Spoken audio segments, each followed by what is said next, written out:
চৰাইদেউ জিলা ভাষা সন্মিলনটি আটক ধুনীয়াকৈ কৰি তুলিবৰ কাৰণে যি প্ৰচেষ্টা চলাইছে আৰু সেই প্ৰচেষ্টাত যেহেতু এই সভাত চৰাইদেউ জিলাৰ যুৱ নেতা প্ৰবীণ টুডু ডাঙৰীয়া আছে, তেখেতৰ পৰা আমি আপোনালোকক ডাইৰেক্টলি পোনপটীয়াকৈ সম্প্ৰচাৰ কৰিব বিচাৰিছোঁ। ধন্যবাদ জ্ঞাপন কৰিছোঁ প্ৰথমে আৱাজ পেজক, আৰু মই ধন্যবাদ জ্ঞাপন কৰিছোঁ সমূহ অসমবাসী চাওতাল ৰাইজক, যিহেতু আমাৰ মাঝি মণ্ডল চৰাইদেউ জিলা সমিতিৰ উদ্যোগত চাওতাল ছাত্ৰ সন্থা, মহিলা সমিতি, উন্নয়ন সন্থা সকলো দল সংগঠন একত্ৰিত হৈ অনাগত 2025 চনত আমাৰ এই 25 চনটোত ভাষা সন্মিলন যি উদযাপন কৰিব লৈছে সেইটো আমাৰ শুভ লক্ষণ। কিয়নো অনাগত কিছু জানুৱাৰীৰ 18-19 তাৰিখে চাওতাল ছাত্ৰ সন্থাৰ যিটো অধিৱেশন আছে, সেই অধিৱেশনত শক্তিশালী এখন কমিটি বনাবই, তাৰো এটা শুভ লক্ষণ হৈছে।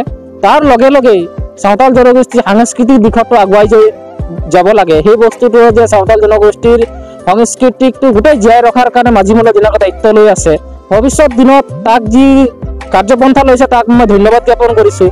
আৰু আজি আমি পোনপটীয়াকৈ সংগঠনক নাই যদিও জাতিৰ স্বাৰ্থত সদায় সামাজিকভাৱে আমি লগত আছোঁ আৰু ভৱিষ্যত দিনত থাকিম।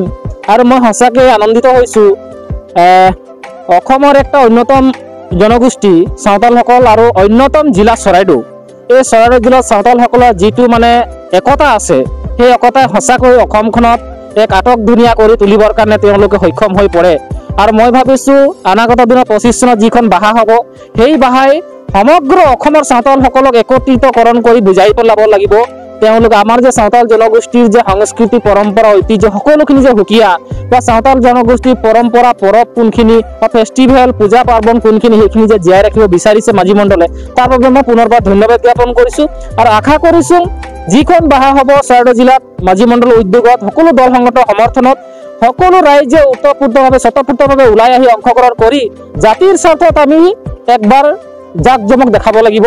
আৰু সকলো একত্ৰিতভাৱে দেখাব লাগিব যে আমি দল সংগঠন, অৰাজনৈতিক, ৰাজনৈতিক সকলোৱে জাতিৰ স্বাৰ্থত আমি এক হৈ থিয় দিব পৰা ক্ষমতা আজিও যে আমাৰ আছে, সেইটো আপোনালোকে স্পষ্টীকৰণ সেইদিনাখন আমি সকলোৱে একত্ৰিতকৰণ দেখাম।